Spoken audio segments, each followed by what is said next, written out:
बाजार में एक रोड पर मागमा देवी रोज की तरह अपनी छोटी सी टोकरी लेकर मीठे पके हुए अमरूद बेच रही थीं।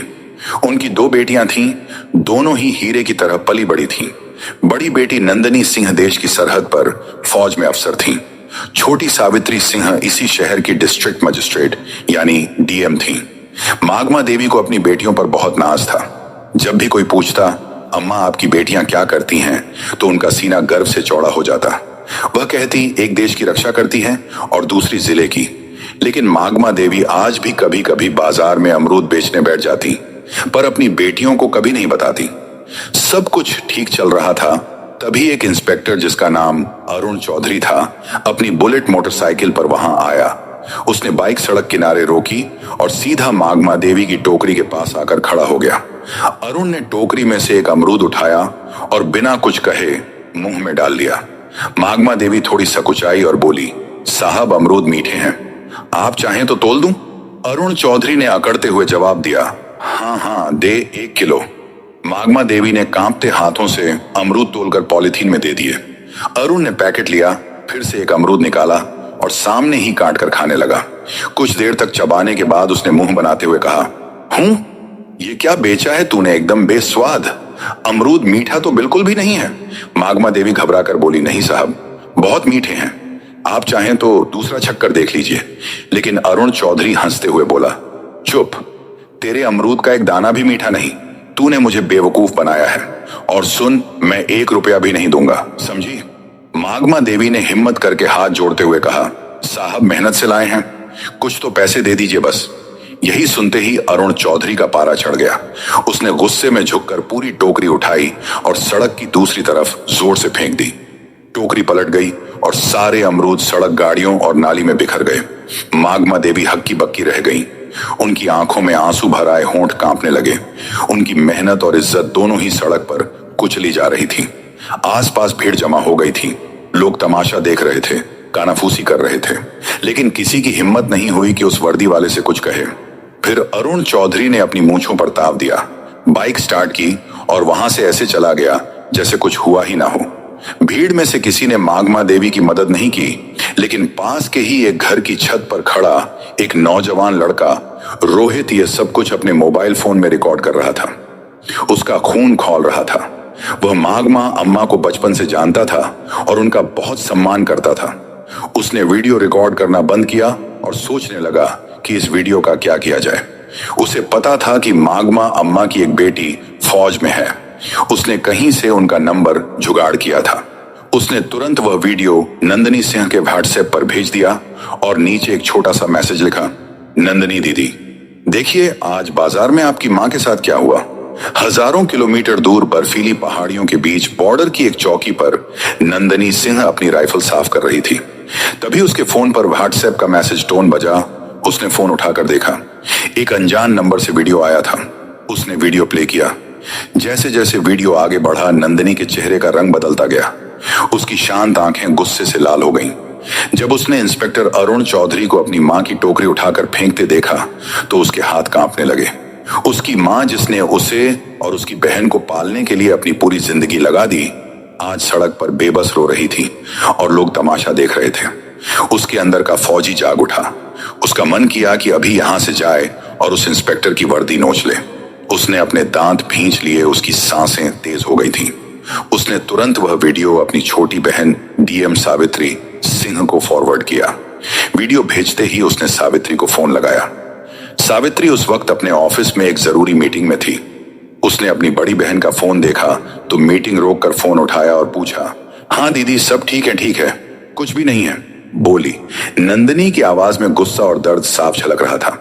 मैंने तुझे एक वीडियो भेजा है, उसे देख, अभी के अभी देख। सावित्री ने फोन होल्ड पर रखा और व्हाट्सएप खोला।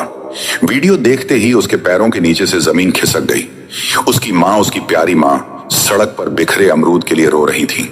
एक मामूली इंस्पेक्टर ने उसकी मां की इज्जत को सड़क पर रौंद दिया था। सावित्री की आंखों में भी आंसू आ गए, लेकिन उसने खुद को संभाला। वो एक डीएम थी, उसे भावनाओं में बहने का हक नहीं था। सावित्री ने कांपती आवाज में कहा, दीदी, मैं बर्दाश्त नहीं कर सकती ये सब। ये सुनते ही नंदनी फोन पर गुस्से में बोली, मैं आ रही हूं, छुट्टी लेकर मैं उसको नहीं छोड़ूंगी। सावित्री नरम आवाज में बोली, नहीं दीदी, आपकी जरूरत देश की सरहद पर है। ये मेरा इलाका है, ये लड़ाई मैं लूंगी। मां को इंसाफ मैं दिलाऊंगी कानून के तरीके से। नंदनी कुछ देर चुप रही। वह अपनी बहन की आवाज में छिपे इरादे को समझ गई थी। बोली, ठीक है, लेकिन उसे ऐसी सजा मिलनी चाहिए कि उसकी रूह कांप जाए। सावित्री ने कहा, आप चिंता मत करो दीदी, अब ये मेरा काम है, और फोन काट दिया। उसने मीटिंग में मौजूद सभी अफसरों से कहा, यह मीटिंग यहीं खत्म होती है, आप सब जा सकते हैं।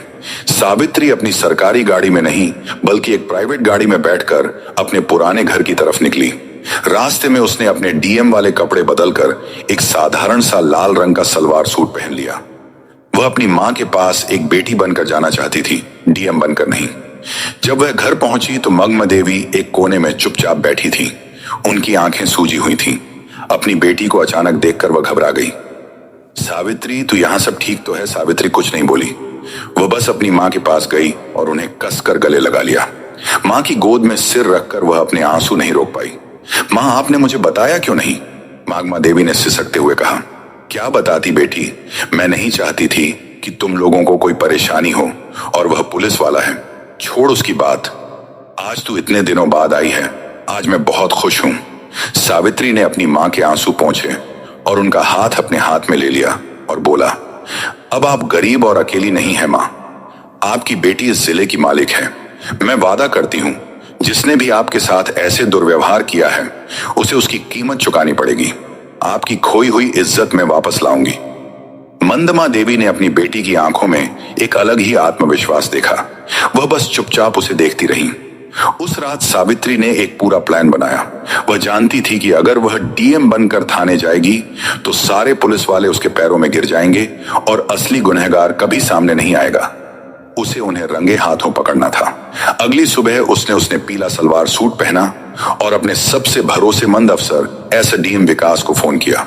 विकास, मैं तुम्हें एक काम दे रही हूं और यह बात हम दोनों के बीच ही रहनी चाहिए। उसने कहा, जी मैडम, हुक्म कीजिए। बोली, मैं अभी सिविल ड्रेस में शहर के कोतवाली थाने में एक पर लिखवाने जा रही हूं, अपनी पहचान छिपाकर। मैं चाहती हूं कि तुम ठीक 2 घंटे बाद जिले के एसपी, डीएसपी और बाकी बड़े पुलिस अफसरों की टीम के साथ थाने पहुंचो। जब तक मैं इशारा ना करूं कोई कुछ नहीं बोलेगा। विकास ने कहा, ठीक है मैडम, जैसा आप कहें। सावित्री ने फोन रख दिया। दोस्तों, अब खेल शुरू होने वाला था। सावित्री ने एक साधारण सा पीले रंग का सलवार सूट पहना, चेहरे पर दुपट्टा डाला और एक आम नागरिक की तरह ऑटो पकड़कर कोतवाली थाने पहुंची। थाने का माहौल वैसा ही था जैसा उसने सोचा था। एक हवलदार ऊँघ रहा था और इंस्पेक्टर अरुण चौधरी और एसएचओ संदीप राणा चाय पीते हुए हंसी मजाक कर रहे थे। सावित्री डरते डरते उनकी टेबल के पास गई। जी, मुझे एक शिकायत दर्ज करवानी है। एसएचओ संदीप राणा ने उसे ऊपर से नीचे तक देखा। क्या हुआ, किसने परेशान किया जी? कल बाजार में इंस्पेक्टर साहब ने। जैसे ही उसने इंस्पेक्टर का नाम लिया, अरुण चौधरी चौकन्ना हो गया। उसने सावित्री को घूर कर देखा। क्या इंस्पेक्टर साहब ने? नाम क्या है तेरा और किस इंस्पेक्टर की बात कर रही है? जी, आप ही थे। आपने कल बाजार में एक बुजुर्ग महिला के अमरूद की टोकरी सड़क पर फेंकी थी। मैं उनकी बेटी हूं। सावित्री ने अपनी आवाज में थोड़ी घबराहट लाने की कोशिश की। यह सुनते ही अरुण और संदीप जोर जोर से हंसने लगे। ओहो, तो तू उस बुढ़िया की बेटी है? अरुण ने मजाक उड़ाते हुए कहा। तो क्या हुआ, सड़क पर गंदगी फैलाएगी तो लाठी पड़ेगी ना। चल भाग, यहां से कोई एफआईआर नहीं लिखी जाएगी। सावित्री ने थोड़ा साहस दिखाते हुए कहा, लेकिन यह गैर कानूनी है। आपने वर्दी का गलत इस्तेमाल किया है। एसएचओ संदीप गरजातू, हमें कानून सिखाएगी, ज्यादा जुबान चलाई तो तुझे ही अंदर कर दूंगा। सरकारी काम में बाधा डालने के जुर्म में निकल। यहां से सावित्री वहीं खड़ी रही और बोली, मैं पर लिखवाए बिना नहीं जाऊंगी। बहस बढ़ रही थी कि तभी एक हवादार भागता हुआ अंदर आया। उसकी सांसें फूली हुई थीं। सर गंगा प्रसाद यादव जी थाने में आ रहे हैं। गंगा प्रसाद यादव का नाम सुनते ही अरुण और संदीप दोनों के चेहरे का रंग बदल गया। गंगा प्रसाद शहर का एक बहुत बड़ा और दबंग नेता था, जिसके इशारे पर पुलिस वाले नाचते थे। दोनों इंस्पेक्टर अपनी कुर्सी से ऐसे उछले जैसे करंट लग गया हो। अरे जल्दी करो, गेट खोलो। संदीप ने हवलदार को डांटा और दोनों भागकर गेट की तरफ गए जैसे कोई बहुत बड़ा साहब आ रहा हो। एक सफेद सफारी गाड़ी थाने के अंदर आकर रुकी। उसमें से सफेद कुर्ता पायजामा पहने गंगा प्रसाद यादव उतरा। अंदर आते ही उसने अपने मजाकिया अंदाज में कहा, क्या हाल है चौधरी? काम धाम अच्छा चल रहा है ना? कोई मुर्गा उर्गा फंसाया कि नहीं? आज अरुण और संदीप हाथ जोड़कर मुस्कुराने लगे। अरे साहब, आपकी कृपा है, आइए बैठिए। लेकिन तभी गंगा प्रसाद की नजर कोने में खड़ी सावित्री स्त्री पर पड़ी। सावित्री को देखते ही उसके चेहरे की हंसी गायब हो गई। उसके माथे पर पसीना आ गया और उसके होश उड़ गए। वह जिस लड़की को एक आम लड़की समझ रहा था, उसे पहचानते ही उसकी सिट्टी पिट्टी गुम हो गई। वह तेजी से आगे बढ़ा और सावित्री के सामने जाकर हाथ जोड़कर खड़ा हो गया। उसका सिर झुका हुआ था। नमस्ते मैडम, आप यहाँ इस वक्त मुझे फोन कर लिया होता, मैं हाजिर हो जाता। उसकी आवाज में हकलाहट साफ थी। इंस्पेक्टर अरुण और एसएचओ संदीप हैरान रह गए। उनकी आंखें फटी की फटी रह गई। यह हो क्या रहा है? यह तो उस बुढ़िया की बेटी है गंगा प्रसाद जी। इसके सामने हाथ क्यों जोड़े खड़े हैं? जिस गंगा प्रसाद यादव के सामने पूरा जिला झुकता है, वह इस साधारण सी दिखने वाली लड़की के सामने हाथ जोड़े क्यों खड़ा है? ये लड़की है कौन? अरुण ने धीरे से संदीप से पूछा। यह क्या हो रहा है? संदीप ने भी घबराहट में सिर हिला दिया। इससे पहले कि वे कुछ समझ पाते, थाने के बाहर गाड़ियों के रुकने की आवाज आई। एक के बाद एक लाल बत्ती वाली गाड़ियां थाने के सामने आकर रुकी। गाड़ियों से डीएसपी, एसडीएम और जिले के कई बड़े आईएएस एंड आईपीएस अफसर उतरे और तेजी से थाने के अंदर आए। वे सब आकर चुपचाप सावित्री के पीछे लाइन बनाकर खड़े हो गए, जैसे अपने सीनियर को रिपोर्ट कर रहे हों। अब थाने में सन्नाटा था। सिर्फ पंखे की घर घर की आवाज आ रही थी। अरुण चौधरी और संदीप राणा पत्थर के बुद्ध बन चुके थे। उनके हलक सूख गए थे। माथे पर पसीने की बूंदें चमक रही थीं। तभी डीएसपी ने आगे बढ़कर गुस्से में अरुण चौधरी की तरफ देखकर कहा, इंस्पेक्टर तमीज से खड़े हो जाओ। तुम जिले की डीएम मैडम सावित्री सिंह के सामने खड़े हो। डीएम मैडम, यह शब्द किसी बम की तरह थाने में फटा। अरुण और संदीप के पैरों तले जमीन खिसक गई। उन्हें लगा जैसे किसी ने उनके कानों में पिघला हुआ शीशा डाल दिया हो। वे कांपते हुए सावित्री को देखने लगे, जिसे वे कुछ देर पहले अमरूद वाली की बेटी कहकर बेइज्जत कर रहे थे। सावित्री की आंखों में अब एक आम लड़की की घबराहट नहीं, बल्कि एक डिस्ट्रिक्ट मैजिस्ट्रेट का रौब और गुस्सा था। उसने अपनी ठंडी और कड़क आवाज में कहा, inspector Arun Chaudhary and SHO Sandeep Rana दोनों की आत्मा तक कांप गई। You are suspended with immediate effect. Savitri ने आदेश दिया। एसडीएम साहब, इन दोनों के खिलाफ वर्दी की ढांस दिखाने, एक आम नागरिक को अपमानित करने और अपनी ड्यूटी ना करने के जुर्म में फर्ज दर्ज कीजिए। साथ ही इनके खिलाफ एक विभागीय जांच भी बिठाई जाए। एसपी साहब ने तुरंत अपने मातहतों को इशारा किया और दोनों इंस्पेक्टरों की बेल्ट और टोपी उतरवा दी गई। कल तक जो शेर बने घूम रहे थे, आज बीगी बिल्ली की तरह सिर झुकाए खड़े थे। तभी नेता गंगा प्रसाद यादव ने हिम्मत करके कहा, मैडम नादान है, गलती हो जाती है, माफ कर दीजिए, मैं समझा दूंगा इनको। सावित्री ने घूमकर गंगा प्रसाद को ऐसी नजरों से देखा कि वो कांप गया। नेताजी, यह नादान नहीं, सरकारी वर्दी में छुपे गुंडे हैं, और जहां तक समझाने की बात है तो अब इन्हें कानून समझाएगा। और बेहतर होगा कि आप इस मामले से दूर रहें, वरना जांच की आंच आप तक भी पहुंच सकती है। गंगा प्रसाद यादव का चेहरा सफेद पड़ गया। वह समझ गया कि इस नई डीएम से टकराना आसान नहीं है। वह चुपचाप सिर झुकाकर वहां से खिसक गया, लेकिन उसकी आंखों में एक अजीब सी नफरत और गुस्सा था जो सावित्री ने पढ़ लिया था। अगली सुबह सब समझ रहे थे कि डीएम बेटी ने मां को इंसाफ दिलाया। सब कुछ ठीक लग रहा था, लेकिन सावित्री एक दिन रात को जब खाना खा रही थी, तभी उसके पर्सनल फोन पर एक अननोन नंबर से कॉल आया। उसने फोन उठाया। हेलो। दूसरी तरफ से कोई कुछ नहीं बोला, बस एक भारी सांस लेने की आवाज आई। फिर एक बदली हुई मशीनी आवाज में कोई बोला, डीएम साहिबा शहर में नहीं हो, ज्यादा उड़ने की कोशिश मत करो।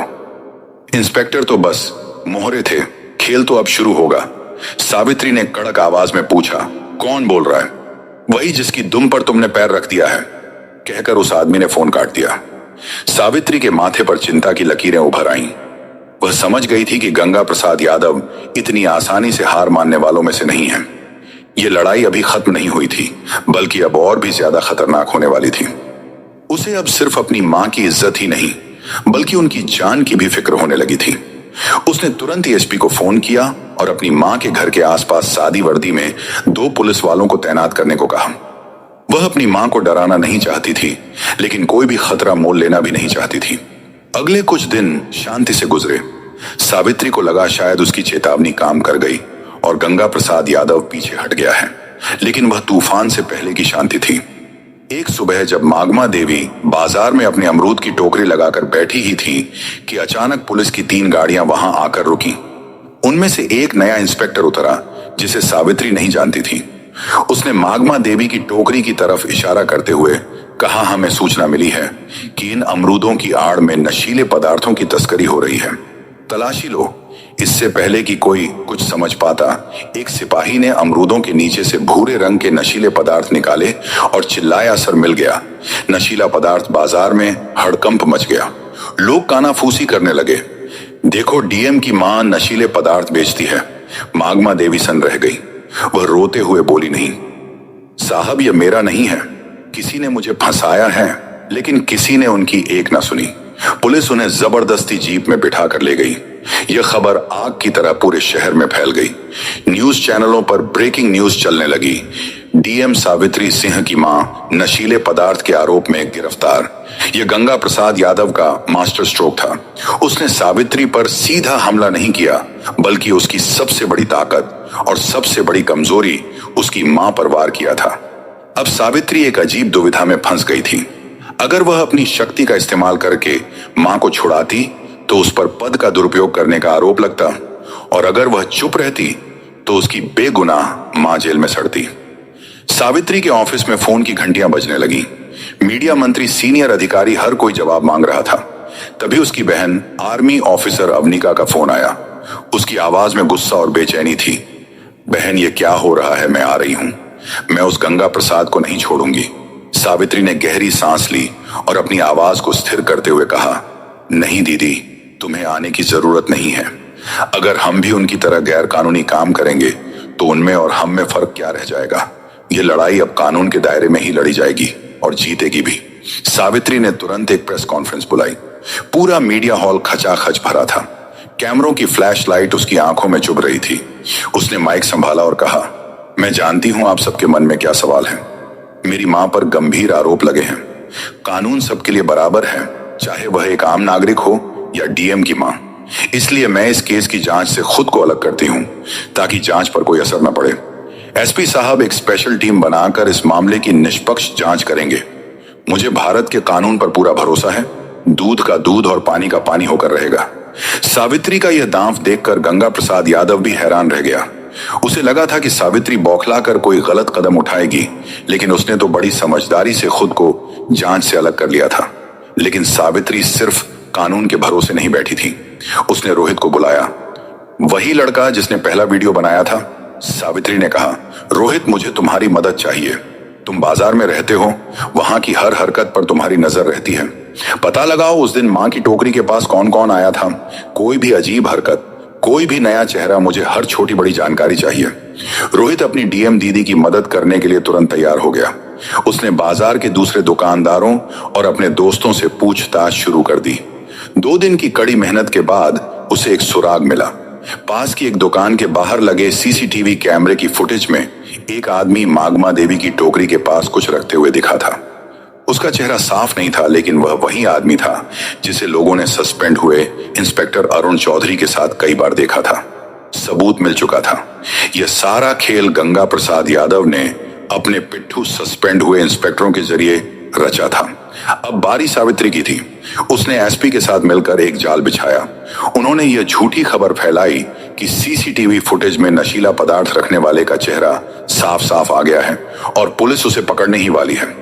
यह खबर सुनते ही गंगा प्रसाद यादव के कैंप में खलबली मच गई। उसने तुरंत अरुण चौधरी को फोन किया। वह आदमी पकड़ा नहीं जाना चाहिए। उसको कुछ करो, वरना हम सब पकड़े जाएंगे। गंगा प्रसाद को नहीं पता था कि उसका फोन पहले से ही पुलिस के सर्विलांस पर था। अरुण चौधरी और संदीप राणा उस आदमी को ठिकाने लगाने के लिए जैसे ही शहर के बाहर एक सुनसान जगह पर पहुंचे, सावित्री और एसपी ने अपनी पूरी टीम के साथ उन्हें घेर लिया। रंगे हाथों पकड़े जाने पर दोनों ने गंगा प्रसाद यादव के खिलाफ अपना मुंह खोल दिया। अगली सुबह जब गंगा प्रसाद यादव अपने घर पर बैठकर चाय पी रहा था और अपनी जीत का जश्न मनाने की सोच रहा था, तभी दरवाजे पर जोरदार दस्तक हुई।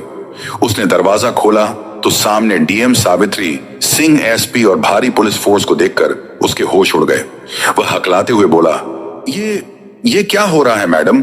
सावित्री ने अपनी आंखों में इस्पात जैसी कठोरता ले कहा। खेल खत्म हो गया नेताजी, आपके मोहरे पकड़े जा चुके हैं और उन्होंने आपके सारे राज उगल दिए हैं। आपके पास कोई सबूत नहीं है। गंगा प्रसाद चिल्लाया, आप मुझे हाथ नहीं लगा सकती।